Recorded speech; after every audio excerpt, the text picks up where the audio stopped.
बच्चों नमस्कार। 9th class के बच्चे सुनिए, आप लोगों के क्लास में जो लेसन है वीरांगना चेन्नम्मा, उसमें क्वेश्चन आता है मेन 10। देखिएगा पेज नंबर 1 to 9 पर पढ़िए उस क्वेश्चन को। वीरांगना चेन्नम्मा जैसी अनेक महिलाओं का जन्म भारत देश में हुआ था। फॉर एग्जाम्पल रानी लक्ष्मीबाई, देखिए झांसी की रानी, उनकी कविता पढ़े होंगे। बुंदेले हर बोलों के मुँह हमने सुनी कहानी थी, खूब लड़ी मर्दानी वह तो झांसी वाली रानी थी। तो ऐसे ही कर्नाटका में भी जो अपने देश की, अपने राज्य की रक्षा की शत्रु सेना से लड़ी, उसी में एक महिला का नाम आता है ओंके ओबव्वा। ओंके ओबव्वा, ओबव्वा। ओंके का मतलब होता है बच्चों मूसल। वो धान कूटने के काम आता है।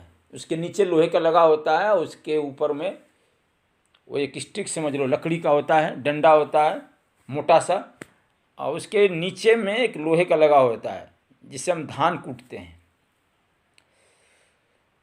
उसी का प्रयोग करके, मूसल का प्रयोग करके, जिसको कन्नड़ में हम ओंके बोलते हैं, शत्रु सेना का संहार किया था। चित्रदुर्ग कर्नाटक में ही है, अपने किले, अपने दुर्ग की रक्षा के लिए। आइए उसको पढ़ने का अभ्यास करते हैं, उसके बारे में जानते हैं, ओबव्वा के बारे में। इसीलिए उसका नाम ही पड़ गया ओंके ओबव्वा। चित्रदुर्ग किले के अंदर ओंके ओबव्वा किंडी, किंडी आप देखेंगे वो होल को बोलते हैं, छेद को बोलते हैं, जहाँ से सैनिक प्रवेश कर रहे थे। वो एक ही रास्ता था, एक ही होल था, वो चट्टान के अंदर से जाना। तो वहीं वो बैठ जाती है और जैसे जैसे लोग, शत्रु सेना घुसती रहती है और एक एक को मारती रहती है। बहुत इंटरेस्टिंग है बच्चों, आइए पढ़ने का अभ्यास करते हैं। ये घटना है 18th century. ओंके Obavva 18th century, 18वीं शताब्दी। देखिए एक महिला थी जिसने हैदर अली की सेना से अकेले मूसल, जिसको कन्नड़ में ओंके के साथ, भारत के कर्नाटक राज्य के चित्रदुर्ग में लड़ाई लड़ी थी। उनका पति चित्रदुर्ग की चट्टानी किले में एक प्रहरी था, पहरेदार, प्रहरी। कर्नाटक राज्य में अब्बक्का रानी, केलदी चेन्नम्मा और कित्तूर चेन्नम्मा के साथ साथ ओबव्वा भी महिला योद्धाओं और देशभक्तों के रूप में जानी जाती है। कुछ उदाहरण दिया बच्चों, जैसे अब्बक्का रानी, केलदी चेन्नम्मा और कित्तूर चेन्नम्मा। इन्हीं के साथ में वो भी एक देशभक्त, अपने देश प्रेमी महिलाओं में ओबव्वा का भी नाम आता है। अब आइए ओबव्वा का साहस के बारे में पढ़ते हैं। ये मदकरी नायक जो हैं वो चित्रदुर्ग के अंतिम शासक माने जाते हैं। उन्हीं के शासनकाल के दौरान चित्रदुर्ग शहर को हैदर अली, देखिए पीरियड दिया है 1754 और 1779, तो हैदर अली के सैनिकों द्वारा घेर लिया गया था। किले को चारों ओर से हैदर अली की फौजों ने, माने सेना ने घेर रखा था और जीतने के कोई खास विकल्प नहीं दिख रहे थे। लेकिन किला बंद करके अंदर बैठे सिपाहियों पर सीधा हमला, मीन्स डायरेक्ट हमला करने का कोई उपाय भी नहीं था। तभी उन्हें चट्टानों में एक छेद बोले तो होल के माध्यम से चित्रदुर्ग किले में प्रवेश करने वाला एक व्यक्ति दिखा, एक आदमी दिखा, और हैदर अली ने उस छेद, उस होल के माध्यम से अपने सैनिकों को अंदर भेजने की योजना बनाई। उस वक्त, उस समय वहाँ कहले मुड्डा हनुमा नाम का एक प्रहरी पहरा दे रहा था। एक पहरेदार, सिक्योरिटी गार्ड समझ लीजिए, उसका नाम था मुड्डा हनुमा, कहले मुड्डा हनुमा। पर उस समय क्या हुआ, वह अपने घर दोपहर का भोजन करने, ऊँटा के लिए करने चला गया। दोपहर का भोजन करने चला गया। उसके भोजन के दौरान उसकी जो पत्नी ओबव्वा तालाब से पानी लेने चली गई। जो पहाड़ी के आधे हिस्से में चट्टानों में छेद के पास था, हाफ पार्ट में था, उसके पास था, होल के पास था। फिर उस पत्नी ने देखा, उबव्वा ने देखा कि हमलावर जो अटैक करने वाले सैनिक हैं हैदर अली के, छेद के माध्यम से, होल के माध्यम से किले में प्रवेश करने की कोशिश कर रहे हैं, ट्राई कर रहे हैं।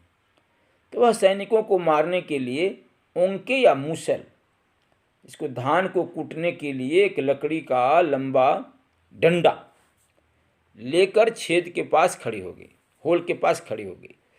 चूँकि छेद होल काफ़ी छोटा था, जिसमें से एक एक करके ही आया जा सकता था, मैंने 1 बाय 1 ही आप जा सकते हैं, आ सकते हैं। जैसे ही कोई सैनिक उस छेद से, उस होल से अंदर आता, उबव्वा उसके सिर पर, उसके हेड पर जोर से प्रहार करती, अटैक करती। साथ ही साथ वह सैनिकों के शव को एक ओर करती जाती, एक साइड करती जाती, ताकि बाकी सैनिकों को संदेह न हो, बचे हुए सोल्जर्स को डाउट न हो, संदेह न हो। पानी लाने में देर होता देख उबव्वा का पति मुड्डा हनुमा वहाँ पहुँचा और उबव्वा को खून से सने हुए मूसल और उसके आसपास दुश्मन सैनिकों के कई शवों को देखकर, डेड बॉडी को देखकर हैरान रह गया, सरप्राइज, चकित रह गया, दंग रह गया। बाद में उसी दिन उबव्वा या तो सदमे से या दुश्मन सैनिकों द्वारा मृत पाई गई थी। वह होलायस चौलावादी समुदाय से थी।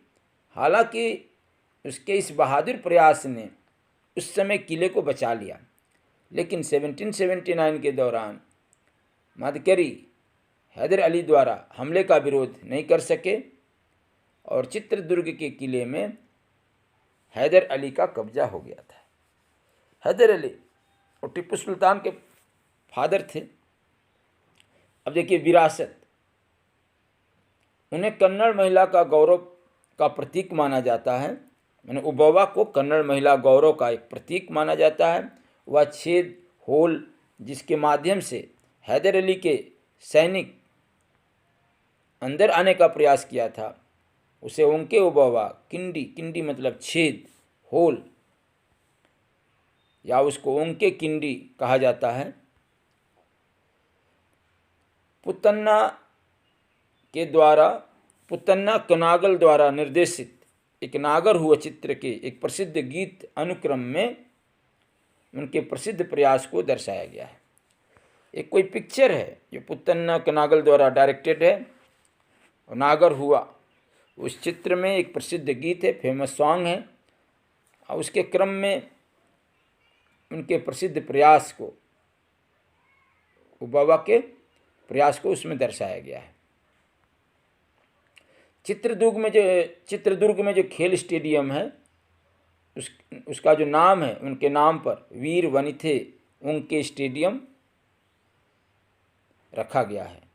और चित्रदुर्ग में बच्चों देखो, जो जिला आयुक्त का कार्यालय है, जो कमिश्नरी है, ठीक है, डीसी साहब का जो ऑफिस है, उसके सामने जिला आयुक्त, डिस्ट्रिक्ट कमिश्नर बोलते हैं ना, डीसी, तो उस ऑफिस के सामने अशोक गुडिगर द्वारा निर्मित उनकी प्रतिमा को स्थापित किया गया है। इस तरह उबव्वा को सम्मान दिया गया है, उसके नाम पर स्टेडियम का नाम रखा गया है बच्चों। तो बहुत ही साहसी महिला थी, ठीक है, बहुत ही साहसी महिला थी, उसके बारे में पढ़िएगा, ओंके उबव्वा।